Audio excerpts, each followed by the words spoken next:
E se uma herança, uma bolada inesperada que parece ser a chave para todos os sonhos, fosse na verdade a semente da própria destruição? Essa é a história de um homem que ganhou o mundo, só para descobrir que o preço que ele teria que pagar pela fortuna era a própria alma. Olha só essa cena. Esse aí é o Rubião. Da janela da sua casa enorme em Botafogo, ele observa a paisagem. É preciso lembrar que, há um ano, ele era só um professor no interior. Agora ele é um capitalista. Ele sente o peso de ser dono de tudo, sabe?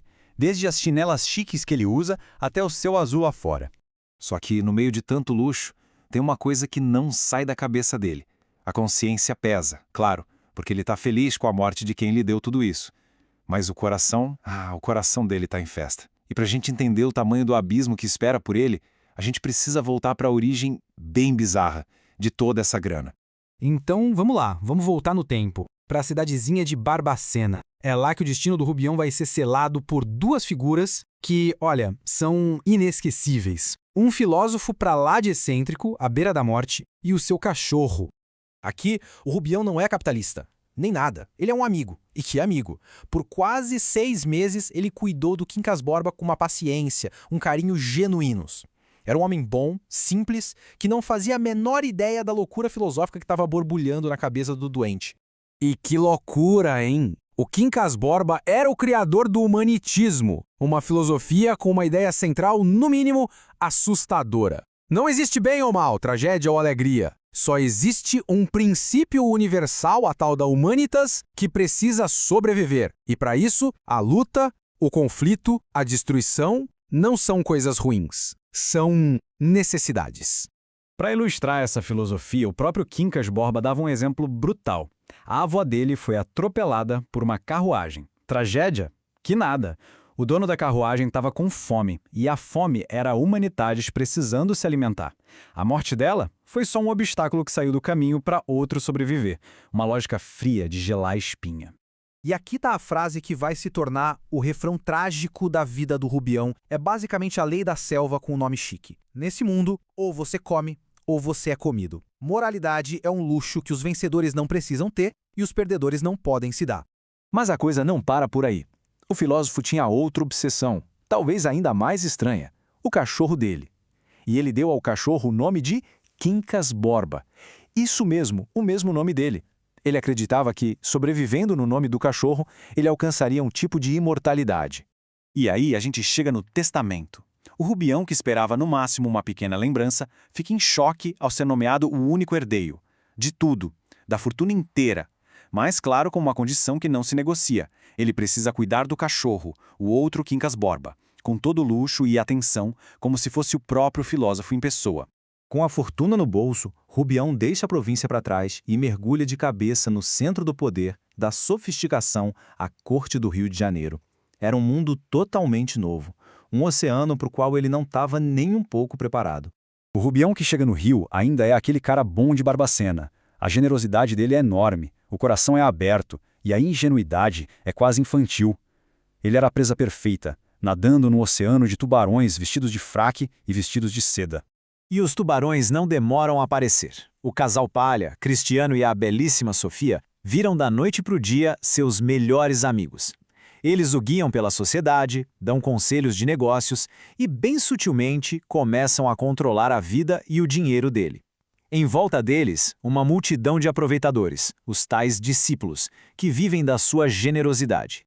Mas o verdadeiro veneno, na verdade, é o amor. Rubião se apaixona de um jeito desesperado pela Sofia.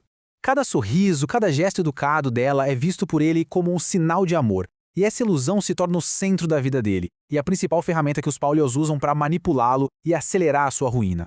É aqui que a coisa vira. A pressão da vida na corte, o amor não correspondido e as sementes daquela filosofia do humanitismo começam a germinar na mente do Rubião, empurrando ele para a beira da sanidade.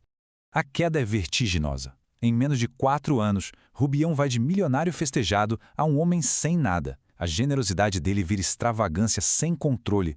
Os amigos o sangram até não poder mais e a mente dele, incapaz de lidar com a decepção, busca refúgio na fantasia. E o mais irônico é que a filosofia do humanitismo, que ele nunca entendeu de verdade, acaba se tornando o sistema operacional da sua loucura. Se o mundo é dos vencedores, ele não vai ser um perdedor. Na mente dele, ele se transforma em quem ele precisa ser para ganhar. Ele vira o imperador Napoleão III. E os delírios são vívidos, detalhados. Ele governa a França da casa dele em Botafogo, promove os amigos a marechais e vê na Sofia sua imperatriz Eugênia. O cachorro, o Quincas Borba, o lembrete constante da herança, está sempre lá, uma figura presente no seu império imaginário. E assim a gente chega ao ato final, uma jornada trágica que fecha um círculo perfeito, levando o nosso imperador de volta ao pó de onde ele veio. Expulso de casa, abandonado por todos os amigos que o bajulavam, Rubião, num último lapso de memória, volta para Barbacena. Ele volta a pé, um fantasma em farrapos, acompanhado só pelo seu leal e faminto cachorro. Nos seus momentos finais, delirando de febre e de fome, ele olha para o nada, coloca uma coroa imaginária na cabeça e declara a sua vitória final com as palavras que selaram o seu destino. Ele morre acreditando que venceu a batalha. Mas não há espólios, não há batatas. Só um corpo frio no chão de uma casa humilde. A abdicação final de um imperador que nunca reinou. Um vencedor cuja única conquista foi a própria aniquilação. E o cachorro, a única condição daquela herança amaldiçoada, o último ser vivo que o amou, não sobrevive à sua perda. Sua lealdade o leva à morte, encerrando para sempre o legado bizarro do filósofo Quincas Borba. E o que resta pra gente? O Machado de Assis nos deixa com essa reflexão cósmica, quase indiferente. Do ponto de vista das estrelas, a tragédia de um homem, seu cão, suas lágrimas ou seu riso não fazem a menor diferença. É um final brutalmente honesto sobre nosso lugar no universo.